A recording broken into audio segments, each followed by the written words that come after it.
This is A New Angle, a show about cool people doing awesome things in and around Montana. I'm your host, Justin Angle. This show is supported by First Security Bank, Blackfoot Communications, and the University of Montana College of Business. Hey folks, welcome back, and thanks for tuning in. My guest today is Dr. Jay Erickson, a family medicine doctor in the Flathead Valley and Assistant Clinical Dean of the University of Washington's WWAMI program, a residency track for doctors to practice in Washington, Wyoming, Alaska, Montana, and Idaho. And it's very clear that studies have been done and shown that the more primary care physicians there are sort of per capita, the healthier those populations are. Dr. Erickson and his colleagues operate at the sharp end of many of the challenges and opportunities in rural healthcare. Dr. Erickson, thanks for coming on the show today. Thank you for having me. So tell us, where did you grow up and what did your parents do? I'm a native Minnesotan, so I grew up in a small rural community in central Minnesota, Litchfield, and my parents were both teachers. My father, high school, my mother, a grade school teacher. So describe your path into medicine. From middle school on, I was interested in healthcare and interested in the possibility of becoming a physician, so I became an ENT with our local ambulance service. It was back in the days when you had the old Cadillac ambulance, and so I served for the next 4 years on the ambulance service for our local community, as well as then becoming a orderly in our local hospital. Okay. So all that sort of interested me in sort of pursuing a career in health. So you were one of those folks that had a pretty direct notion of what you wanted to do from a very early start. I grew up in a small community. My mentors were family physicians. They were the kind of docs that, they delivered me, they took out my appendix. And then it was interesting when I got to work with those physicians when I was in high school in the hospital, I would see them come in the morning at 6 a.m. and round on their patients and then go off and do their hobbies or whatever, and they were back at the hospital at 10 p.m. rounding on their patients again. And they just they had such a presence in that hospital, and they were so important and vital to the healthcare of the community. So it was something that attracted me. Absolutely. So before we get into the WWAMI program and your work there, give us the state of play with healthcare in rural Montana. What issues are super salient at the moment? COVID probably revealed a lot of challenges and opportunities and areas for change. How would you describe what's happening in rural healthcare at the moment? Well, rural healthcare has been on, I would say, almost a precipice for, the last 20 or 30 years. When the ability to create the Critical Access Hospital Act came into being, that really helped sort of secure small rural hospitals and their funding. And so in Montana, we've been able to maintain a pretty robust system of small rural hospitals. But COVID certainly exposed cracks in that. And I think there's a number of our hospitals that are in the state that are really in a sort of a critical state of survival. And so that's concerning because as these small hospitals close, you start to have longer and longer distances to access healthcare. And if you think about rural areas, I think about OB, how important it is to be able to have your child nearby and not have to drive 60 or 80 or 100 miles in labor. And I think about trauma. In a rural area, if you don't have access to a hospital and providers, trauma care gets to be a real concern. So, and then of course you have just the day-to-day health care and chronic care that needs to be delivered. So I am concerned because I know what the financial bottom lines are of a number of these institutions, and we're sort of in a really tough place right now. And then I think coming out of COVID, there's just a lot of stresses on the healthcare system, and I think we're really starting to see that in terms of, lack of providers, early retirement, just general burnout, but then all the other people that go into creating health, the nurses, the CNAs and MAs, as well as radiology and lab, all these things are just, it's hard to recruit to in rural areas, and there's a real shortage. And so hospitals are, I would say, in rural healthcare is really in a crisis period right now, and we'll see where things go. Yeah, is it fair to say that stress on the system in rural communities is a function of simple market dynamics? Like if left to a free market, that those places might disappear? Is more subsidization necessary? Like what are kind of some of the driving forces putting rural healthcare on that precipice as you describe it? I think, we do have a health system that is market driven. I mean, that is, when you look at, I have great colleagues in Canada, and I've been up there a number of times with medical education. And when you have a market driven health system, then, you need to have a positive bottom line, right? Whether it's the clinic or the hospital. And those market forces, because in a small rural community, the majority, especially of their income and revenue, comes from either Medicare or Medicaid, which are, federal and state programs, and much less coming from private insurance. And expenses have risen significantly since COVID, and the reimbursement has not followed along. And so, at some level, if the market forces aren't there, these small hospitals, don't have a savior. They don't have deep pockets, and I think you're going to see, continued stress and closures. And the WWAMI program through the University of Washington sort of sits as an intermediary mechanism in this market, right? What problem is the WWAMI program trying to solve, and how is it structured in a way to do that? Yeah, so WWAMI stands for Washington, Wyoming, Alaska, Montana, and Idaho, and it's a 5-state decentralized medical education program. It started in the early 70s for us, and we've educated over 1,000 students in that program. And the program is always meant to deliver access to publicly funded medical education for the residents of Montana. And it is our medical school, and more recently, over the last 15 years or so, we've been really focused on looking at what are our workforce needs, the most acute workforce needs in the state, and then trying to help develop and design a medical education program that can help meet those needs. And so we have been focused on rural and underserved practices. And so for us, rural is pretty simple in this state. It's any community that's outside the 7 large communities in the state, sort of qualifies as rural, although, if you look right now, Bozeman, Kalispell, Helena, Butte all qualify federally as rural. So, but we think of those as big cities, right? So, So would it be fair to say that the sort of medical student who selects into the program has a predisposition to serve a rural population, and at the same time, the program puts those students in residencies in those communities where they can develop a bond with a community, but also sort of understand the rural dynamics in a way that an urban residency might not? Yeah, that's exactly right. We, as we start the admissions process and looking at our students that are applying, we're very clear that we are looking for students who have a significant service background, as well as evidence that they're focused on, serving communities and have that sort of work ethic. I remember talking with a student who had been accepted at some schools back east, and he told me the reason I chose WWAMI and UW was all the applicants I met and everybody that was focused on serving the underserved and service. And so that made me really feel good that we do have that vibe and our students have that vibe. And so we've created a specific program in Montana, and now it's spread to the other states, where we admit students who are focused on rural and underserved practice, and then they're matched with a community even before they start medical school, and spend significant time before medical school in that community, learning about healthcare in the community and how everybody comes together to serve healthcare. And that program now started in 2008, and we're starting to have some really good results of students returning and now becoming our faculty to teach. Yeah, and it's probably worth mentioning that University of Washington Medical School is an elite, typically top 5 medical school in the world.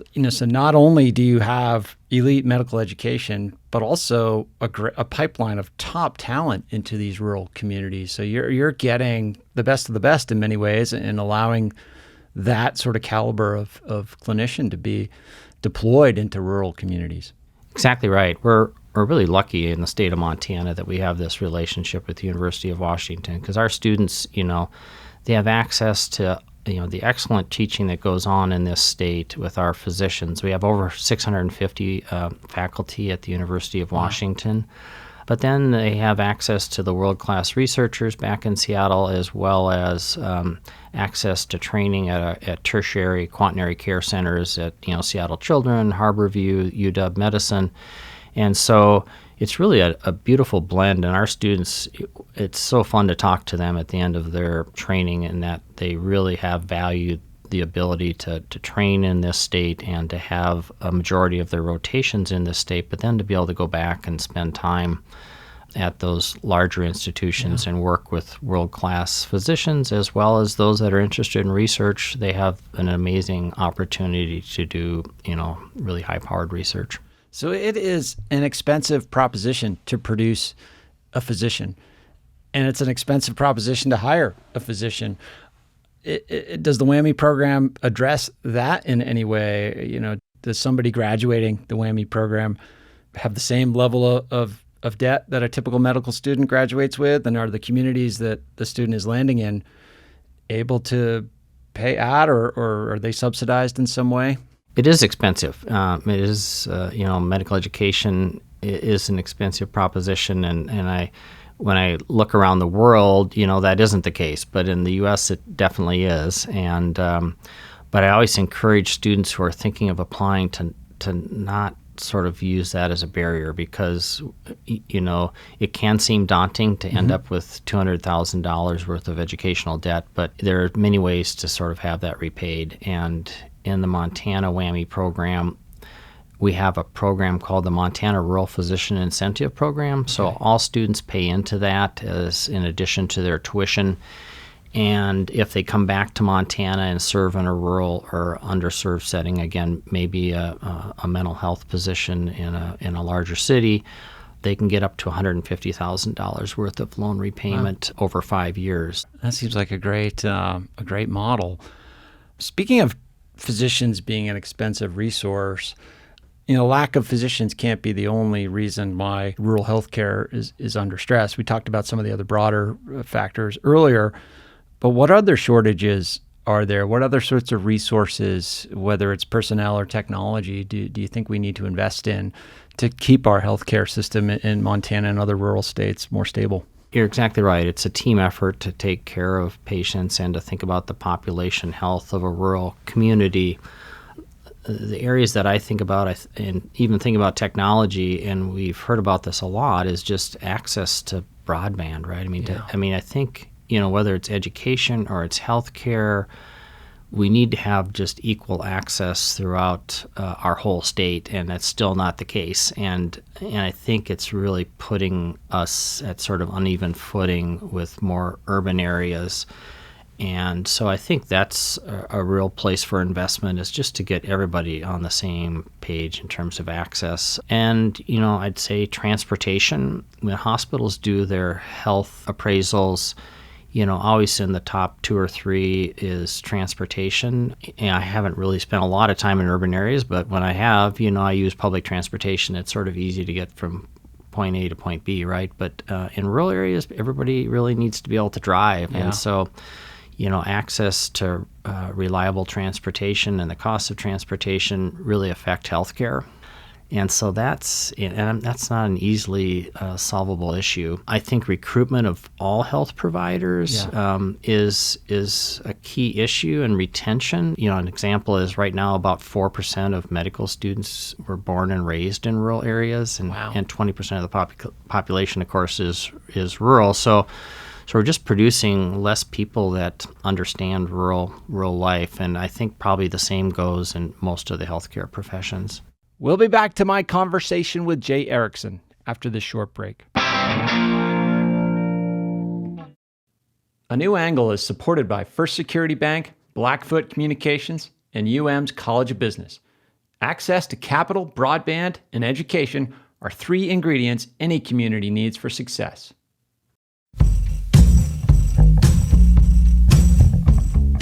Hey folks, on August 11th, A New Angle and The Right Question are teaming up for our first live event at the Wilma Theater. Justin and I will be helping the legendary David James Duncan launch his new novel, Son House, a book 16 years in the making. Lauren and I will chat with David. David will read, and renowned singer-songwriter Jeffrey Foucault will illustrate Son House in music.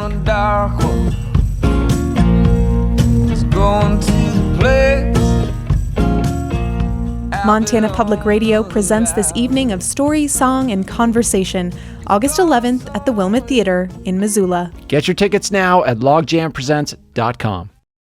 Hey, this is Ryan Tutel and Coulter Nuanez from ESPN Missoula, and you're listening to A New Angle. Welcome back to A New Angle. I'm speaking with Dr. Jay Erickson about the state of healthcare in rural Montana. Talk about that side of it. I mean, high school students in Montana interested in the sciences. How are we recruiting those sorts of students to enter into health sciences? How are we providing them on-ramps to medical education? Because there's not a medical school in the state of Montana. I know enough to know that it's probably an uneconomic prospect to create one. How are we recruiting students into the profession in a state like Montana? We have a real tight relationship with our AHEC, our Area Health Education Center in the state, and they're also our Office of Rural Health. And they have a number of pipeline and ecosystem programs that reach across the state that start even in the primary school grades, but then certainly go up into the middle and senior high school. So a couple things I would say that I've seen, one is it's not necessarily common to go to college, right? So, I mean, that's, if you don't have that mentorship to even go on to higher ed, you're not going to have that opportunity. And then number two is, if they don't have health providers or mentoring health providers, even painting that picture of becoming a physician is not a part of what may be happening in a place like Missoula or Bozeman, where there's lots of access to healthcare and mentoring and such. So, and then I'd say the other thing we've been involved with for a number of years, it's pretty active in our state, is HOSA, the Health Occupations. And that's a high school group that looks at health occupations, and they have local chapters in some rural communities, but also in urban. Mm-hmm. And then they have a statewide meeting. But, more and more, there's more exposure. But certainly in our rural and our tribal and native areas, mentoring is really a needed effort. And so creating that awareness and opening up people's mind to the reality of medicine as a career path, whether it's as a physician or a nurse or a PA or a technician of some kind. Trying to illuminate those possibilities to students has to be a big lift as well. Yeah, we had a student from a very small town in eastern Montana, and he graduated from high school, and he was encouraged to go off and get his JD degree. So he got trained as a diesel mechanic for John Deere. That's his JD. And so he was a diesel mechanic. And then, somebody said, you're really smart. You should think about doing something more. And he did have the mentoring and encouragement to go back and get his undergraduate degree. And now he's just finishing his training as a physician. But again, it's just, you could sort of see that, initially when he came out of high school, it's, you should go off and become a diesel mechanic, but his passion ended up being healthcare and medicine. Yeah, so stories like that are illuminating. In one sense, thinking about rural medicine, I might be relying on a stereotype here, but is it fair to say that a rural physician has a line of sight into a more complete picture of a patient's life? They're operating within a smaller community. They probably have social ties to their patients that wouldn't exist in the same way in an urban environment. I'm just thinking the number of hats a rural physician has to wear is a little bit more complex. Exactly. We teach students in our clinic, and so I'm always talking to our students. I say, family medicine in Seattle is different than family medicine in Missoula than it is in Columbia Falls, and then it's even more different in Libby or Lewistown. Mm-hmm. And the further you get away from referral centers, the broader your scope of practice has to be for family medicine. I just want to break that down. So when you say referral center, meaning if you're a general practitioner and you have access to specialists that you can refer patients to, in a lot of our areas here in Montana, physicians don't have that network of referring providers. Exactly. So again, I'll give the example. A teaching center for us is Lewistown, Montana. It's 100 miles from Billings, 100 miles from Great Falls. And so, patients don't want to necessarily drive that 100 miles to go see a specialist. And so the physicians are required to have a broader scope of practice and be able to care for more. They may have a really sick patient. The weather's bad. They can't fly, so they're having to care for a sick baby or a sick patient. And so that scope of practice is broader. But also, then again, when you're living in a small rural community, you're exactly right. You're required to have lots of different hats that can even extend beyond the traditional healthcare. So you can serve on the school board, you can serve on the local baseball board. There's just lots of different connections. And I think one of the things you have to be ready for as a rural physician is that you are going to be caring for your friends and neighbors. And in a large city, it's much more of an anonymous practice. When I asked you about what sort of technological investments we need to make, I was thinking about things like different diagnostic tools and wearables and smart devices and the potential integration of artificial intelligence. You cited broadband as the number one technological need that we need to meet. How does that operate with, advances in technology that could make diagnosis and other medical services more efficient, less reliant on the expensive resource that is a physician's time, yet in some of the communities that might need it most can't really access it just because they don't have the connectivity to the internet? Exactly. It's, I know we talk about sort of personalized medicine and sort of high tech and AI and such, but at some level, if you don't, at this point in time, if you don't have connection to the internet, this really came about during COVID. We moved to online visits, and it became very clear that, if you're under 35 or 40, it was easy to do a Zoom connection with your patient. My older patients, it's like they don't have smartphones, they don't use the internet, they do have a telephone, and so they have children that come over with their iPads and such. So you can talk about the use of all this technology, but on the other hand, there's just the practicality of where we're at in society. And I would also say that there's a technological divide, right, between rural and urban areas. I still think that people want a connection with a person and a face. And it's very clear that studies have been done and shown that the more primary care physicians there are sort of per capita, the healthier those populations are. So I think there's going to be changes over time. I think the changes will occur sort of more slowly in a place that's more rural and remote, but you don't want to get left behind. And that's where, I think like the connectivity is so important. Sure. It's bizarre how this, we mentioned briefly that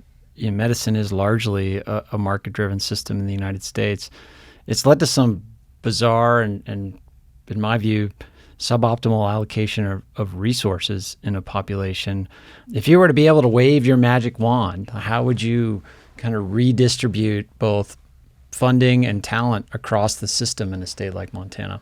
Yeah, I would like to be king for a day. I've thought a lot about this, and I do, again, having been lucky enough to travel to Australia a number of times to look at medical education there, and Canada, and even to the Far East. Having this market-driven, essentially we have a profit-driven, healthcare system, whether it's, physicians, hospitals, pharmaceuticals, device manufacturers, insurance companies. Everybody's out to make a profit, and we're really the only health system that has that sort of profit motive. The rest of health systems are sort of set up around trying to improve the health of the populations they serve.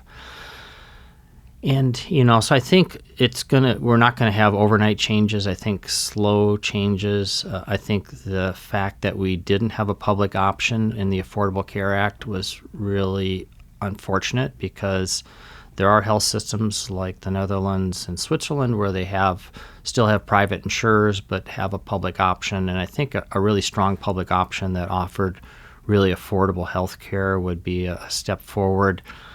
And then I think, at some level, we spend generally 2 to 3 times more than most of the other developed countries in the world on health care and have poorer health outcomes. So it's really we've been sort of sold a bill of goods that says that we have the best health care in the world, and it's maybe we do if you can afford it, but we've just left large swaths of population behind, and we still haven't figured that out. I think we're going to kick a bunch of people off of Medicaid here in our state, and so at some level we need the ability to have everybody have access to health care.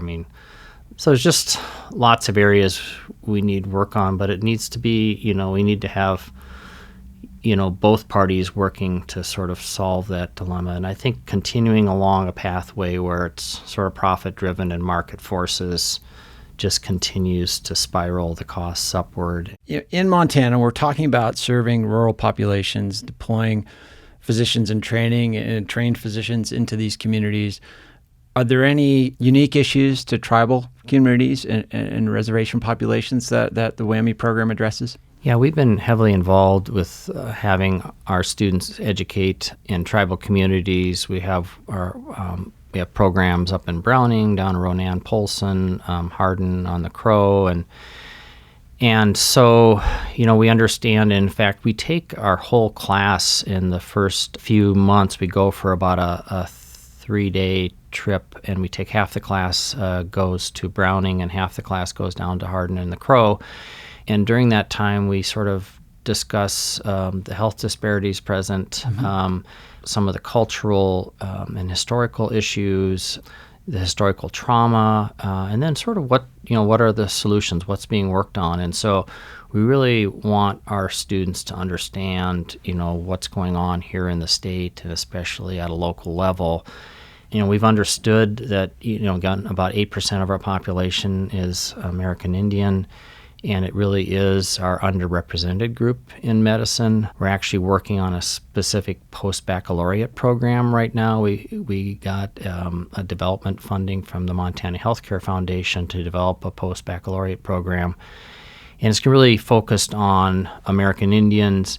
And again, I think just having our students have clerkship experiences in these communities and developing relationships is really important, and again, helping meet those workforce needs. Wonderful. So if there's a listener out there who's interested in learning more about your program, getting into medical education, or if the parents of high school students have kids that are interested in a medical career, where would you direct them? Where can they learn about WWAMI and other resources to get there? Yeah, you can Google Montana WWAMI at Montana State. We have a website there. We also have, if you Google Montana WWAMI and the University of Washington School of Medicine, it'll take you to our website as well. We're happy to talk with anyone about medical education and what we're doing here in the state. Super. Well, Dr. Erickson, thanks for joining us today. Thanks for the work you do, and be great to revisit later. Good. Thank you.